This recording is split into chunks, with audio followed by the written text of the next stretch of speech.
नमस्कार। चंद्रकांत भट्ट अमेरिका से। मैंने शंकर सिंह बापू एक्स चीफ मिनिस्टर गुजरात मेरे अजीत दोस्त का एक वीडियो देखा। उसमें जो राजा महाराज और रजवाड़े की बात की उसने, कि जब भारत आज़ाद हुआ तब अकेले गुजरात में आधे रजवाड़े थे। जो जो रजवाड़े इकट्ठे हुए उसमें आधे से ज़्यादा रजवाड़े सिर्फ गुजरात में थे। और वो गुजरात के रजवाड़े इकट्ठे नहीं हो सकते तो कोई सरदार भी नहीं कर सकता, कोई नहीं कर सकता, भारत हो ही नहीं सकता, भारत ही बन ही नहीं सकता। हम आज धर्म की आड़ में लेकिन आज तो ऐसे 562 राजाओं की जगह संसद में, राज्यसभा में जो महाराजा बैठे हैं, विधानसभाओं में जो महाराजा बैठे हैं, उसमें भी हम नात जात धर्म, वो भी राजा थे जो समाज में ऐसा कुछ नहीं करते थे। चलो एक मैं बात करता हूँ कि AR अंतुले उसूलों की सियासत और साजिशों का शिकार हुआ एक मुस्लिम मुख्यमंत्री। आज जो महाराष्ट्र की सियासत है, भ्रष्टाचार से भरी हुई सियासत है, जिस तरह वहाँ इलेक्शंस होता है, जिस तरह पक्ष तोड़ के, विधानसभा तोड़ के सत्ता प्राप्त की है, वो वक्त ऐसा नहीं था। कि महाराष्ट्र की सियासत में कुछ नाम ऐसे होते हैं जो सिर्फ होद्दे के से नहीं, जज्बे, हिम्मत और अवाम से वफादारी के पहचाने जाते थे। बैरिस्टर अब्दुल रहमान अंतुले, AR अंतुले ऐसा ही एक नाम थे जो कुर्सी पर बैठने से पहले ही अवाम के थे और कुर्सी से उतरने के बाद भी अवाम के थे। 9 फरवरी 1929 रत्नागिरी की मिट्टी से उठकर मुंबई और दिल्ली की सियासत तक पहुंचना कोई इत्तेफाक नहीं था। एक संघर्ष, तालीम और बेबाकी का नतीजा था। लंदन से वकालत की तालीम हासिल कर सियासत से आए अंतुले साहब ने अदालत में इंसाफ की दलील दी और सियासत में इंसाफ की तलब रखी। उस जमाने में जो लोग सत्ता में आते थे वो पढ़े लिखे थे, बैरिस्टर्स थे, डॉक्टर्स थे, यानी अच्छे अच्छे हुद्दे वाले थे, पढ़े लिखे थे।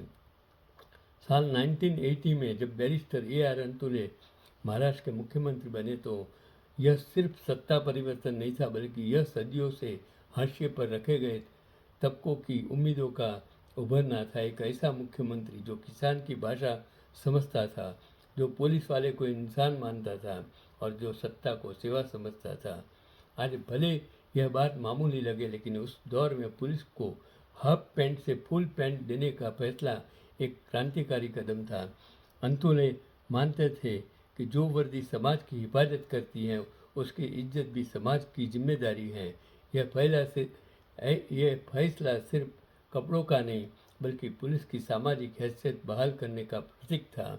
अंतुले का सबसे बड़ा काम था किसानों की कर्ज माफी। उन्होंने साफ कहा था, जिस दिन किसान के पेट भरने का बोझ उठाया है उसे कर्ज के बोझ तले कुचलना गुनाह है। उनकी नीतियों से लाखों किसानों को राहत मिली।